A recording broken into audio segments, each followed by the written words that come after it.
नमस्कार दोस्तों, मेरा नाम है विपिन और आज हम बात करेंगे रेमडेसिविर के बारे में, जो FDA ने कभी भी अप्रूव नहीं किया और किस तरह से कोरोना वायरस के नाम पे हमें बेवकूफ़ बनाया जा रहा है। जब रेमडेसिविर मार्केट में आई तो लोगों में खुशियां ही खुशियां दौड़ गई,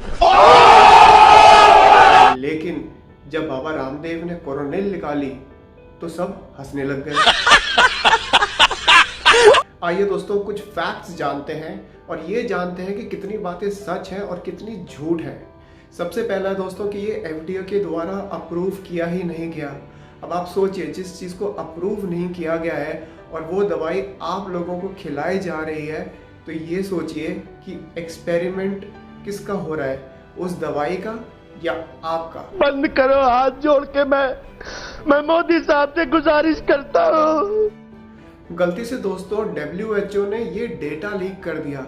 इस डेटा में साफ साफ मेंशन है, जिस किसी को भी ये दवाई दी गई वो रिकवर नहीं हुआ, इससे कुछ भी ठीक नहीं हुआ। फाइनेंशियल टाइम्स इतना बड़ा अखबार है, इस अखबार में ये खबर भी छपी कि भैया इसका पहला जो ट्रायल है ये फ्लॉप रहा, खराब रहा, बेकार रहा, ये दवाई किसी काम की नहीं है, लेकिन फिर भी ये दवाई दी जा रही है लोगों को दुनिया भर में।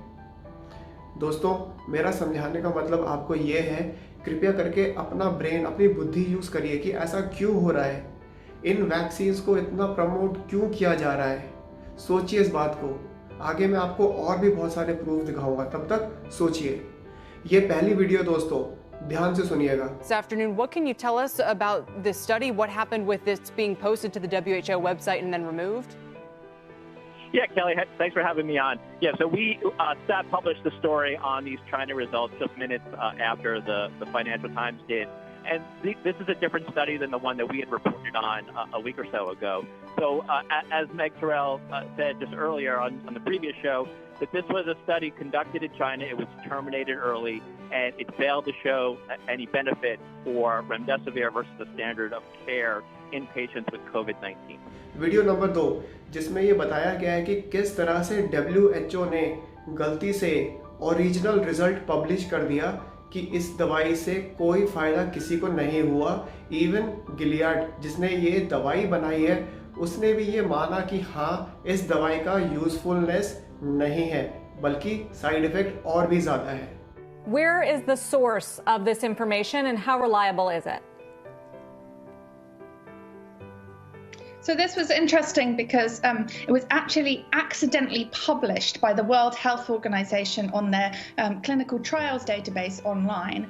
And it was a summary of the result of the trial, which was that it didn't have any effect on the patients and it didn't have effect on their condition or on their viral load.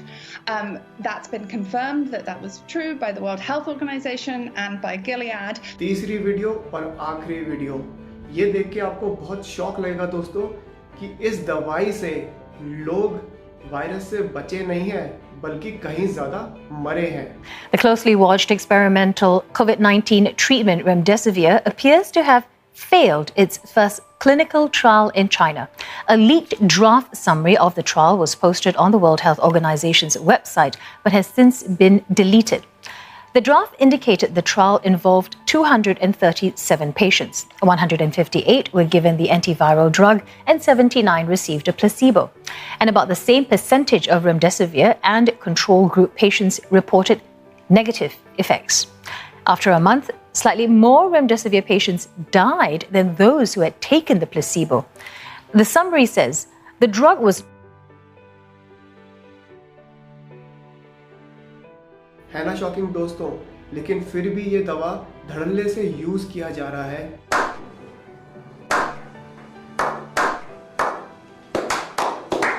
Proof है सामने, लोग मर रहे हैं, इसका कोई भी result positive नहीं निकला है, ऑर्गन फेलियर हो रहा है। इससे पहले मैं आगे बढ़ूं दोस्तों, डॉक्टर हर्षवर्धन जी ने एक बहुत ही अच्छा बयान दिया है, कृपया आप ये सुनिए। चाइना में ये कोविड-19 वायरस का प्रकोप शुरू हुआ, बाद में हमने अध्ययन करने की कोशिश की कि चाइना के लोगों ने अपने लोगों के लिए क्या किया, तो बहुत स्पष्ट रूप से ध्यान में आया कि उन्होंने अपनी जो ट्रेडिशनल मेडिसिन्स थी उनका भरपूर प्रयोग किया अपने कोविड के मरीजों के ऊपर। हम लोग कभी कभी हमारी जो अपनी चीज़ है उसको इस्तेमाल करने में सोचते रहते हैं, संकोच करते हैं, लेकिन उन्होंने ऐसा किया। International journal of biological sciences, ये एक बहुत ही बड़ी जर्नल है दोस्तों, बड़े बड़े साइंटिस्ट इस पे काम करते हैं। इस जर्नल में साफ साफ लिखा गया है कि चाइना ने अपने हर्बल मेडिसिन का यूज़ किया है, ना कि किसी एलोपैथिक दवाई को। 2002-2003 में चाइना में सार्स का अटैक हुआ था, उस समय भी इन्होंने हर्बल यूज़ किए थे, ये रहा सबूत। और अगर मैं आज के वायरस की बात करूं तो उसमें भी चाइना ने अपने हर्ब्स यूज़ करे हैं। इसमें एक बहुत ही अच्छी लाइन लिखी है, वो ये है कि वेस्टर्न कंट्रीज़ को सीखना चाहिए कि किस तरह से चाइना से उनकी हर्ब्स के बारे में सीखें और पूरी दुनिया में इसका बेनिफिट उठाएं। एक पोस्ट शेयर कर रहा हूँ दोस्तों, ये पिक्चर गुजरात की है। हज़ारों लोग आयुर्वेदिक मेडिसिन से ठीक हुए हैं। ये दोस्तों मैं नहीं कह रहा हूँ, ये चीज़ दैनिक जागरण में भी आई है और ये गुजरात की सरकार भी मानती है कि ऐसा हुआ है। ये सब जानने के बाद भी मुझे पता है बहुत सारे लोग संतुष्ट होंगे ही नहीं, उनको फिर भी लगेगा कि भैया आयुर्वेदिक जो मेडिसिन होती है वो तो चूरा है, चूरन है, क्या होगा, हमें तो एलोपैथिक ही चाहिए। Wait a minute. Who are you? दोस्तों मैंने एक वीडियो बनाई थी कि किस तरह से आप अपना वायरस खुद ब खुद ठीक कर सकते हैं। जी हाँ, ये सत्य है, खुद ठीक कर सकते हैं, चाहे वो कोई सा भी वायरस हो। आई बटन में इसका लिंक है, इसको देखिए और समझिए। दूसरी मैंने एक वीडियो बनाई थी, आपके सामने है, इनमें ये पूरा इंटरव्यू है इन भाई साहब का, जिन्होंने बताया है कि किस तरह से नेचुरोपैथी के थ्रू इन्होंने अपने आप को ठीक किया है।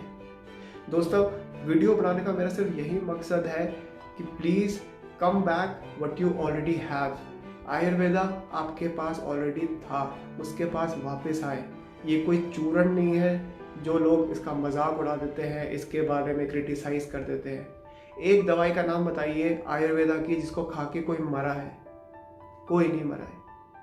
मेरा आपसे बस यही विनती है कि प्लीज़ इसका यूज़ करें। अगर आप लोगों को और इन्फॉर्मेशन चाहिए तो आप मुझसे पूछें, मैं एक मेडिकल न्यूट्रिशनिस्ट हूँ। एक न्यूट्रिशन अलग होता है, एक मेडिकल न्यूट्रिशनिस्ट अलग चीज़ होती है। आप मुझे मेल कर सकते हैं, ईमेल आईडी डिस्क्रिप्शन बॉक्स में है, या आप मैसेज कर सकते हैं, मैं आपकी पूरी हेल्प करूँगा। आज्ञा दीजिए दोस्तों, तब तक के लिए जय माँ भारती।